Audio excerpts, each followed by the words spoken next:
दामी भयो साथीहरू। हजुरहरू यसरी बनाएर ट्राई गर्नुहोस् ल। मेरो चिकन चाहिँ काटेर रेडी भइसक्यो। अब चिकनलाई अलिक मेरिनेट गरेर राख्ने हो। हेर्नुहोस् है साथीहरू, अलिक निमक आफ्नो स्वाद अनुसार हालिदिनुहोस्। अनि अलिकति भेनिगर,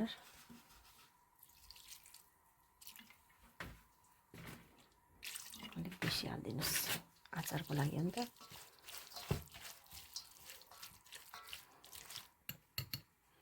अलिकति हल्दी,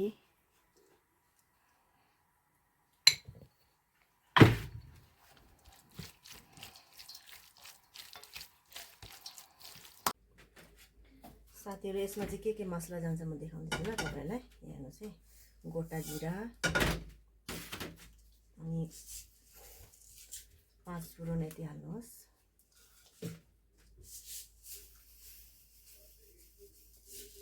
तोरी हाल्नुहोस् यति जस्तो, अझै अलिकति हालिदिनुहोस्। अनि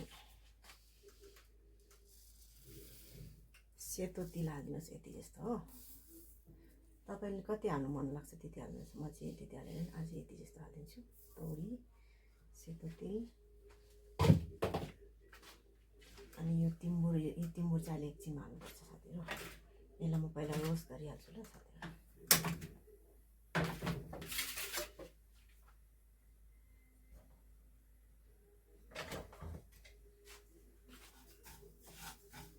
यहाँ चाहिँ मजाले रोस्ट गर्नुपर्छ है साथीहरू। रोस्ट भइसकेपछि यसलाई ग्राइन्ड गरिदिन्छु।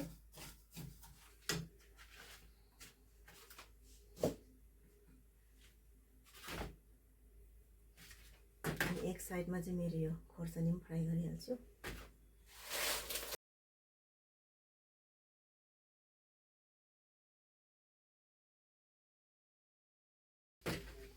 हेर्नुहोस् साथीहरू, यतिको फ्राई गर्नुहोस् ल।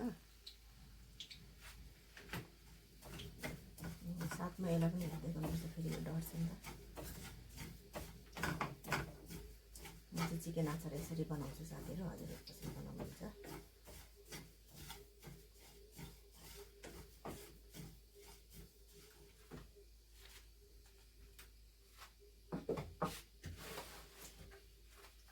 अनि साथमा यो पनि फ्राई गर्दै हाल्नुहोस्। तेल गरमै छ। लसुन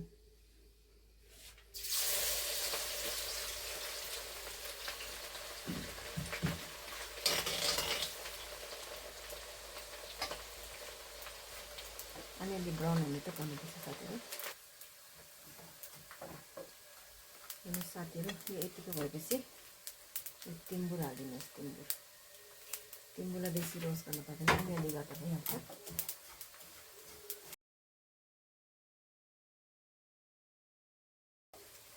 भइसक्यो साथीहरू मसला रोस्ट। साथीहरू हेर्न सक्नुहुन्छ नि, लसुन चाहिँ यतिकै फ्राई गर्नुपर्छ है साथीहरू। अब चिकन फ्राई गर्छु यही तेलमा।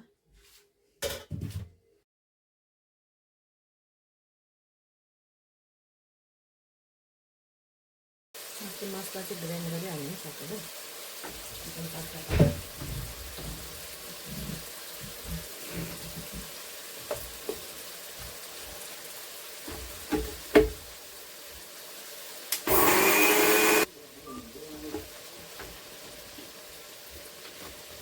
साथीहरू यतिको ग्राइन्ड गरिहाल्छ। अब यसलाई पनि यो लसुनसँगै मिक्स गरेर राखिदिनु हो। फेरि खोर्सानी पिस्छु।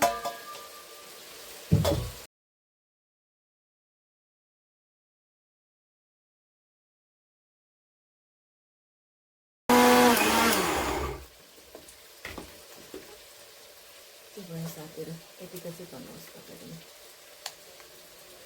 अचारको लागि।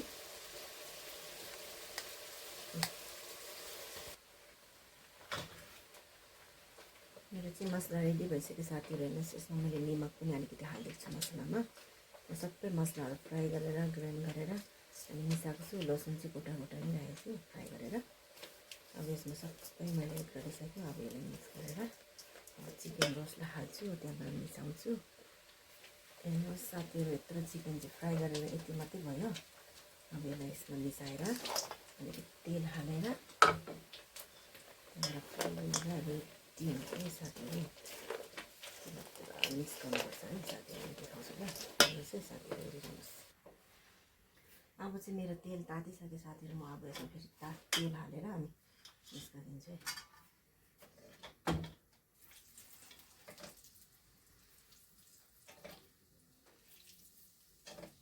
अचारमा चाहिँ अलिकति तेल बेसी हाल्यो भने अलिक लामो समय तक राख्न सक्छ नि त।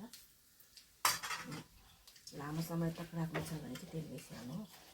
साथमा खानु छ भने चाहिँ तेल कम्ती हाल्दा नि हुन्छ। मेरो छोराले चाहिँ राखी खाने अरे अलिक लामो समय तक। त्यही भएर चाहिँ अलिक तेल बेसी हालेर बनाइदिएको। हेर्नुहोस् त साथीहरू, यस्तो दामी भयो। ए देख्नुहुँदैछ नि साथीहरू, यो चाहिँ चिकन अचारको रेसिपी हो साथीहरू। हेर्नुहोस्,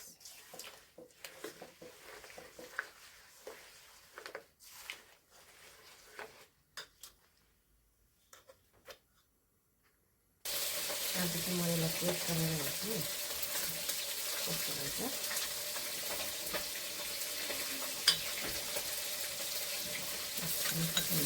कस्तो दामी हुन्छ है साथीहरू।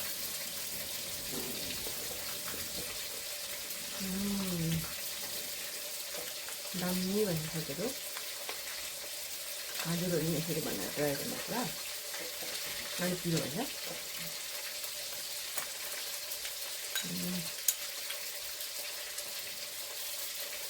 दामी